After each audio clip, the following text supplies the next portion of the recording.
নমস্কার, জ্যোতির্ময় দেবশ্রী। আজকে আলোচনা বাসন্তী পুজো নিয়ে। দুর্গাপুজো নিয়ে তো প্রচুর অনুষ্ঠান করেছি, আপনারা সেটা দেখেওছেন।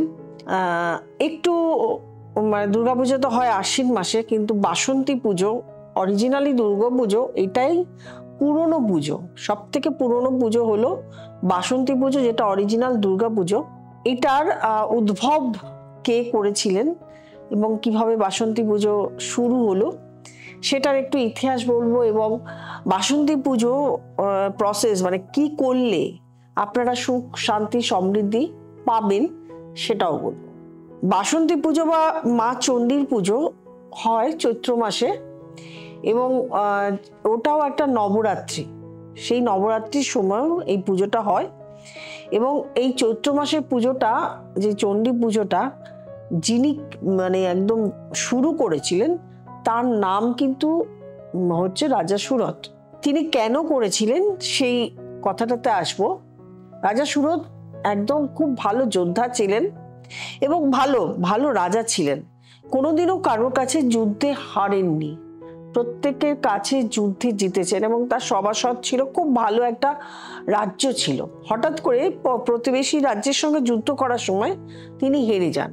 যখনই তিনি হেরে যান তার রাজাতে তার আর দাম নেই। তার যারা সভাসদ ছিল তারা একেবারে সাংঘাতিকভাবে দেশের তার রাজ্যের মধ্যে বিভিন্নভাবে অর্থনৈতিক বলুন বা হামলা বলুন বা তাকে গ্রাস করা বলুন, বিভিন্নভাবে একটা হানাহানি শুরু হয়ে গেল।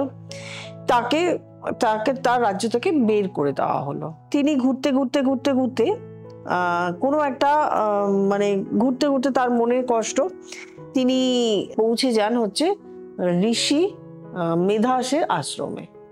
সেখানে গিয়ে বসবাস করেন, কিন্তু তার মনে কোনো শান্তি ছিল না।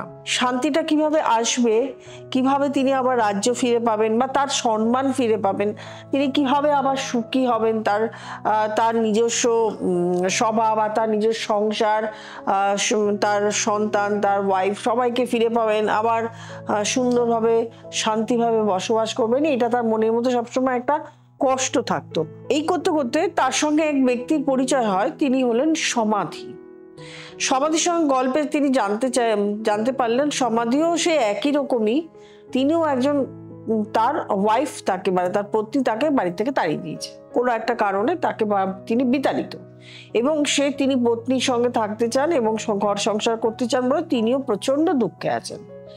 তখন তিনি ঋষি মেধাসের আশ্রমে ঋষিকে বললেন যে আমারও এই কষ্ট, ওনারও এই কষ্ট কেন?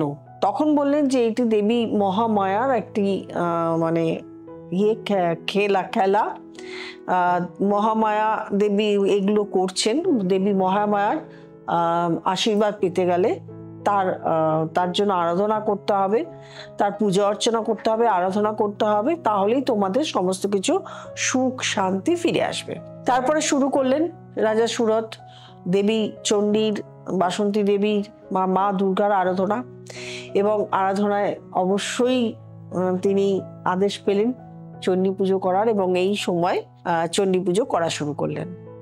এই বছর 2025 সালে চণ্ডী পুজো মানে বাসন্তী পুজো শুরু হবে 2 এপ্রিল থেকে, শেষ হবে 7 এপ্রিল 7 তারিখে।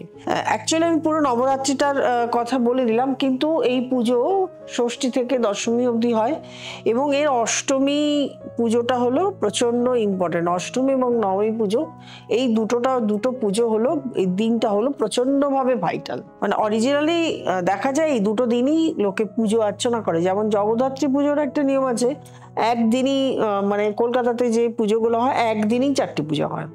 আবার চন্দননগরে পুজো যেটা হয় সেটা নিয়ম 4 দিন 4টি পুজো হয়। সেরকম এটার পুজো হলো মানে ষষ্ঠী থেকে শুরু হলেও অষ্টমী এবং নবমী এটা একটা খুব ভাইটাল পুজো। আপনার বাড়িতে ধরুন পুজো হয় না, তখন আপনার তো এটা করা সম্ভব নয়, কিন্তু আপনার বাড়ির আশেপাশে যেখানেই হোক কারো একটা বাড়িতে তো এই পুজোটা হচ্ছে, একটু খোঁজ রাখবেন। এটা ভীষণ খুব ভাইটাল জিনিস, মানে এই পুজোটা এতটাই ভাইটাল, সেই জন্যই কিন্তু আমি এই প্রোগ্রামটা করে বলতে চাইছি। সেখানে দেখবেন যে এই বাসন্তী পুজো বা অন্নপূর্ণা পুজোতে দেখা যাবে যে শিবকে অন্ন দান করছেন, দেবী অন্নদান করছেন, সেখানে গিয়ে বাবা শিবকে, শিবের যেগুলো দরকার, ধুতি, গামছা, পৈতে, এগুলো অবশ্যই শিবকে দেবেন, কিনে দেবেন, একদম দোকান থেকে কিনে দেবেন। শিব যেগুলো ব্যবহার করে, মা অন্নপূর্ণাকে শাড়ি একটা দেবেন, এবং পুজোর প্রসাদ যেরকম দেন আপনি অন্নভোগ দেবেন, তার সঙ্গে আপনি প্রসাদ বা যাই হোক এগুলো দেবেন। এবং এই দিন অবশ্যই গরিবদের খাওয়াবেন। গরিবদের খাওয়ানোর সঙ্গে সঙ্গে যদি দেখেন যে 8, 7, 8, 5, 6 এরকম বয়সী কোনো কন্যা সন্তানদের পাচ্ছেন, তাহলে 5 জন, 6 জন, 7 জন, 8 জন, 10 জন, যেরকম আপনার পক্ষে সম্ভব কন্যা সন্তানদের খাওয়াবেন। দেখবেন আপনার তার পরবর্তীকালে দেখবেন আপনার সারা জীবনে অন্নের কোনোদিন অভাব হবে না। মা অন্নপূর্ণা, মা বাসন্তী দেবী আপনাকে সারাটা জীবন অন্ন দিয়ে ভরিয়ে দেবে। অন্ন দিতে গেলে কি করতে হবে? আপনাকে তো অর্থ রোজগার করতে হবে, আপনি সেই টাকা দিয়ে না আপনাকে কিনতে হবে। সুতরাং তাহলে আপনার আর্থিক পরিস্থিতি বাড়িয়ে দেবে। একটু বাসন্তী দেবীর আরাধনা করুন। আপনার বাড়িতে না থাকলে ছবি বসিয়ে নিন, অথবা না হলে যেখানে আপনার পুজো হচ্ছে সেখানে গিয়ে আরাধনা করুন।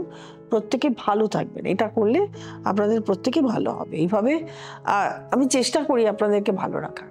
যারা আমার নতুন প্রোগ্রাম দেখছেন তারা অবশ্যই সাবস্ক্রাইব করবেন, লাইক করবেন, কমেন্ট করবেন, শেয়ার করবেন, এবং নোটিফিকেশন অল বেলটি প্রেস করতে ভুলবেন না। আর যারা দেখাতে চাইছেন তারা অবশ্যই নিচে স্ক্রলে যে নাম্বারটি আছে সেই নাম্বারটিতে ফোন করবেন, বুকিং করবেন, চেম্বারে চলে আসবেন, একটু জেনে নেবেন ফোন করে কোথায় কোথায় কবে কবে চেম্বার।